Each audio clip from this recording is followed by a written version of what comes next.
Understand the main principles that I'm sharing here. Light the space, not so much the face. Position the camera so that it's pointing into a corner or of the room. Having practical lights in the background is something that adds to the aesthetic. Having a clear microphone input. It is Ramadan. That means for many, it is streaming season, especially for educators and anybody who is operating either as a volunteer or professionally within the scope of education and spiritual upliftment, whether it be imams or anybody in a pastoral type of position. Um, Having the skill to live stream is something that's going to be really, really important. This is a functional space. This is a home office. It's not my home office, actually, my sister-in-law's. I'm visiting Denver, coming at you from Mile High City. And so the whole idea behind using the space and the environment is such that it's a functional space. You actually work in here. But while the space that you actually work in, you want it to feel and look good. And it always just really comes down to the lighting and how you light the space. And my hope with this video is to help you get to this from this. So principle number one is you want to light the space, not the face. Now, a lot of times people don't even have a light to light the face. And the reason for that is people end up looking like this. They want to light the space and they're using a window, but then they're using a light, but the light kind of gives them a yellow outlook. And so what they end up doing is they will position the camera such that you get window lighting. And suddenly, hey, look at that.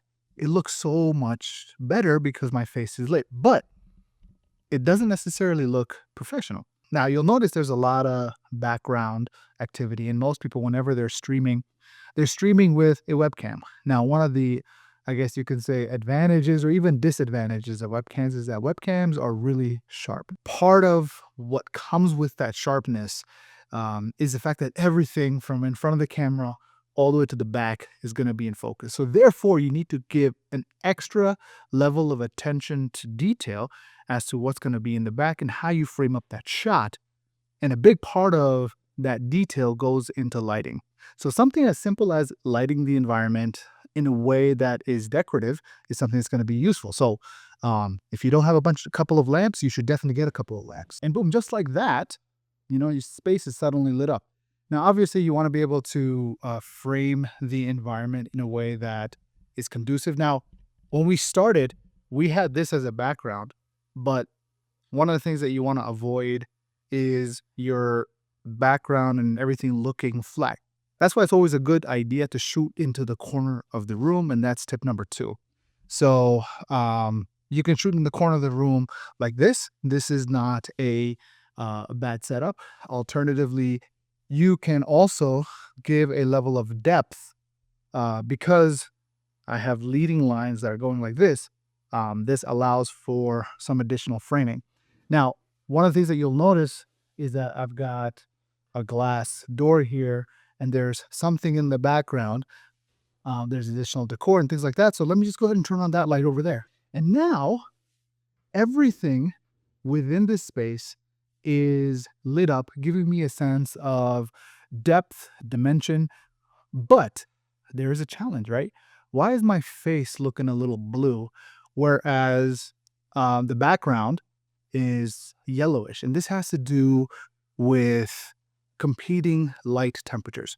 Now, people, for the sake of convenience, will light themselves through the window, but that lights the face, not the space. Now, if you do light the space and the light temperature is a little bit more warm compared to the cool light that's coming from the background, one of the things that you may want to consider now is turning off. But now you run into a little bit of a challenge where, hey, my background is not as bright as I would like it to be.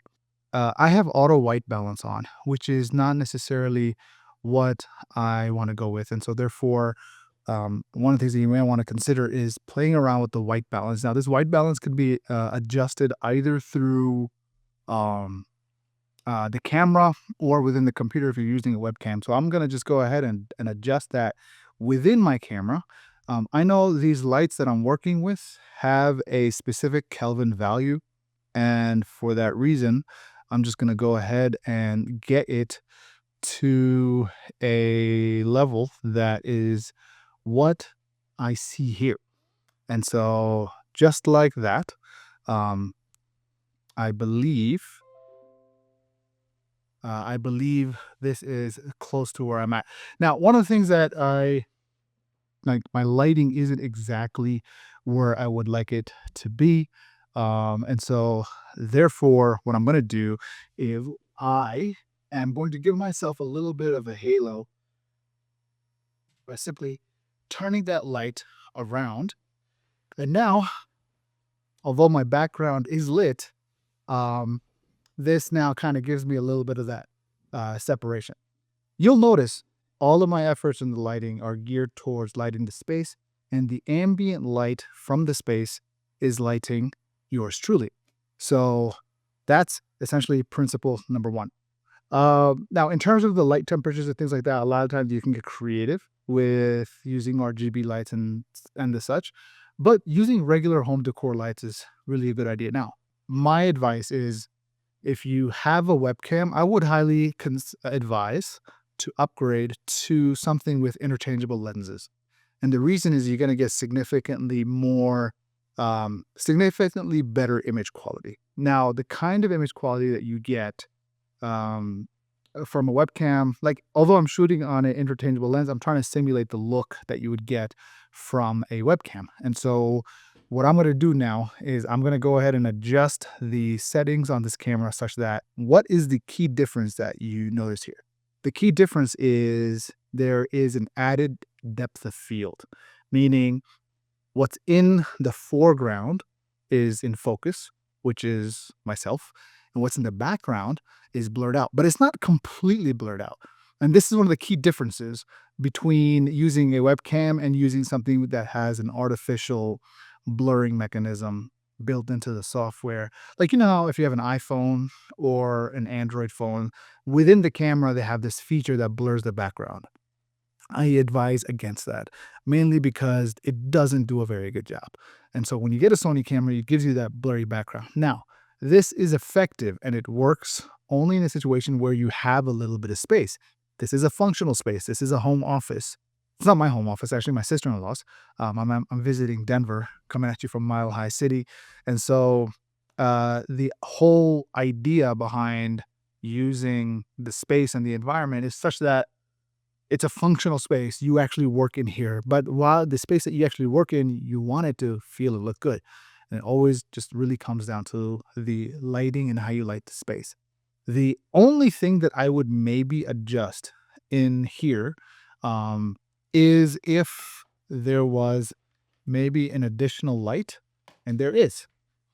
This is a desk lamp. How I could now this is another tip number. The next tip here is sometimes the face is dark because of either skin complexion or because lit the space, but because of the ambiance and the intensity of the lights, it's not enough ambient light to bounce off the walls and light you. So what people do is they take a light and they shine it right on their face. This is not the way to do it. You don't want to shine the light right on your face. Sometimes people do it with a ring light and they see these beauty influencers shining a ring light on their face. It works for that context, but it's a very specific type of light and a positioning of the light in the sense that a good ring light is something that'll be big, like minimum 18 inches. And it's something that's supposed to give you that ring in the eyes and a sense of full flat coverage so that people can see you doing makeup. But if you're streaming, presenting in a situation of education, you don't want that light to be so harsh. So one of the things I do advise is instead um, have the light pointed away from you and essentially bounce that light either um, depending on where it's at. So this is with the light and that's without the light, right? So my actually side that I do want to light is actually this side. And so if I were to light that up, boom. It's a very subtle difference right there. It's a very subtle difference, but it makes it's something that's really important because it is now you see that, right? It's giving you the appropriate amount of bounce and coverage. It looks natural. That's the key thing. You don't want to make it look like it's been lit. so that it looks a little bit natural.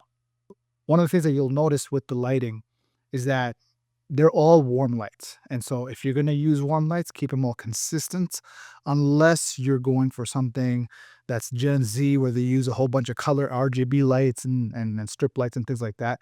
If that's your vibe, that's okay. But if you want something that looks good, looks natural, a set, but also functional, this would be the way to do it. This is a lamp. It's a regular lamp. As a result, it's something that allows you to not only light the space, but it also acts as a background, as a separator for myself as well as anybody in the background. So that's something that's really important. You can position the separating light maybe almost directly behind you or slightly off center, but this here is it kind of works, at least for me. And having the light in the background is okay. It serves as a practical light.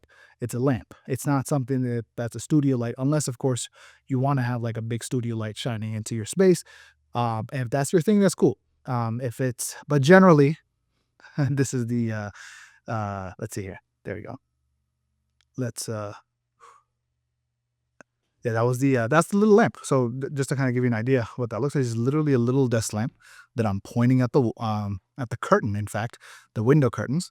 When I turn it off, there's a little bit of a blue cast because it's window light. When I turn it on, it gives me the appropriate warm tone that I'm looking for within the design of everything that we're doing here. The next tip that is going to up your streaming game is ensuring you have decent quality audio. So when you're streaming, a lot of times what people do is they opt for a shotgun microphone. What I have here is a shotgun mic that's mounted on top of the camera. I don't know, it's probably not very much in focus, but that's what it looks like. Um, so you could work with that. And it works in this context because it's it's about this far from my face. But this distance, it's not so much the distance that's an issue. The real issue is with relation to the quality of the audio that's being captured in a streaming situation. And so, one thing that I would advise is using, I guess this is a little bit more of an advanced tip, is if you're using, say, OBS, where you take a signal from the camera. So, in this case, what I've got is it's a Sony camera and connected via USB, and I've enabled USB streaming on the camera. It's just simply a feature. Most cameras have this, whether they're Sony, Panasonic, or Lumix is their camera brand, or Canon. Almost all of them have this feature where you can connect the camera from the camera via USB into your laptop or your computer, and that will give you decent image signal. Is going to be far superior to what your webcam can offer. Webcam versus actual camera. The webcam itself doesn't. It's also the positioning, right? Like I've tried to optimally position where this webcam sits, but it still doesn't give me the same kind of height profile. Like the lens here of the camera is at my eye level, whereas this here I gotta look down. And those are some of the key disadvantages. And you also see the difference in image quality, right? So colors, contrast, brightness. This is not a very intensely lit room. It's modestly lit. And so, whereas with the webcam would work better in a situation where you have a lot of light. And that's why people tend to gravitate towards having window light and forgetting about the environment in the background. But this is the key thing that defines or differentiates between even with lighting the space, having a decent image and decent camera with the white balance and slight amount of background blur. In terms of how much background blur is appropriate, like here, I'm setting to this is like an f2.8. And let's see if I were to go to ISO 1200, 1250, 1600, right? Boom, right?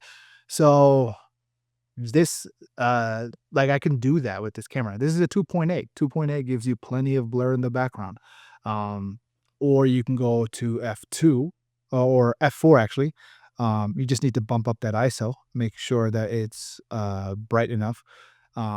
but you're gonna have to bump up your ISO to 3200. Now, these are a little bit advanced. If anybody's familiar with camera controls and exposure settings on your camera, if you've ever done any kind of photography, this might be familiar to you. But if this is something that it doesn't make much sense, that's okay. You don't have to worry about that. Just understand the main principles that I'm sharing here. Light the space, not so much the face.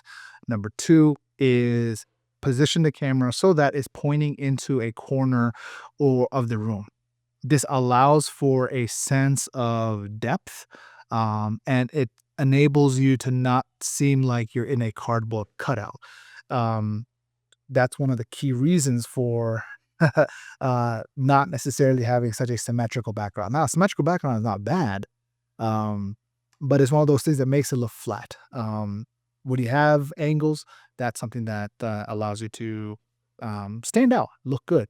Having practical lights in the background is something that adds to the aesthetic. Having a clear microphone input. Now, keep in mind, everything that I've said so far with relation to the audio quality, if you're using OBS, OBS allows you to have some filters, and those filters will allow you to reduce any environmental background noise and improve the fidelity of the sound by adjusting the high, mediums, and lows through the use of an equalizer. This is all digital, it's all happening. Cool thing about OBS is it's free. Now, if you're streaming, this is something that becomes really helpful. Now, if you don't want to use OBS, but you're using something like Zoom, then Zoom also has some features built into it that allows you to artificially, seemingly enhance the audio quality. Just understand, garbage in, garbage out, good in, good out. So if you're using a microphone, dedicated microphone, that's something that's going to work. Now, nothing beats having a wireless mic that you can attach on yourself. One of the microphones that I do recommend is from a company called DJI. Now, these guys, I've had this microphone. This is Mark 1. They have Mark 2s now. They have several versions of these, but whichever one you get, it really doesn't matter. The cool thing about these microphones is that they've also got a little magnet that comes to this that is attached to it. So instead of using a clip, where a lot of times people would do something like this, and it just looks really bad, it doesn't look professional, what you can do then is use the magnet, put the microphone up against your person as such, and then magnetically attach that to your shirt. It's hidden. Right now, you can attach a wireless thing that plugs into your camera or even your computer, assuming you've got the appropriate connectors for your headphone in and microphone in. But let's say you don't want to do all that. You just want to be on budget. Get yourself one of these. These are super simple and easy. Yes, you look like a customer service representative, but at least your audio is going to be clear. Now, they do sell different versions of these that look a little bit more discreet. And so as a result, your sound, the key thing is making sure that your sound sounds good, comes out clear. What I do advise is please, please, please stay away from using Apple AirPods. They're great for listening. They're terrible for streaming or sending audio recording. Just don't do that. You're going to run into a lot of technical issues and things like that. So stick to having a microphone that's dedicated to your system, either connected directly to your computer, or it's a microphone that goes into your camera, and then your computer is essentially using the audio from that. So that's really it. One pro tip that I want to leave you with, and this is not necessarily for streaming, but for anybody who's creating content. And that content essentially has to do, well, the tip is to take the audio file. Now, sometimes you record the audio separately. Sometimes you can record it in the camera. You can extract the audio in a number of ways. Not the scope of this video, but if you do figure out how to extract the audio, what you then can do is take that audio file and go to podcast.adobe.ai. And that will enable you to then and artificially enhance the audio in a way that sounds exceptional. Most of this video was actually using that. When I don't use Adobe AI Enhance, it's going to end up sounding like this. Now, for you, that might be acceptable, and that's fine. It saves you a little bit of work, but it's a little polish. Again, the better that you give it, the more it's going to be able to provide in terms of quality output for you. So I hope you found these tips helpful. If you have any other questions, do let me know in the comments below. I'll see you soon.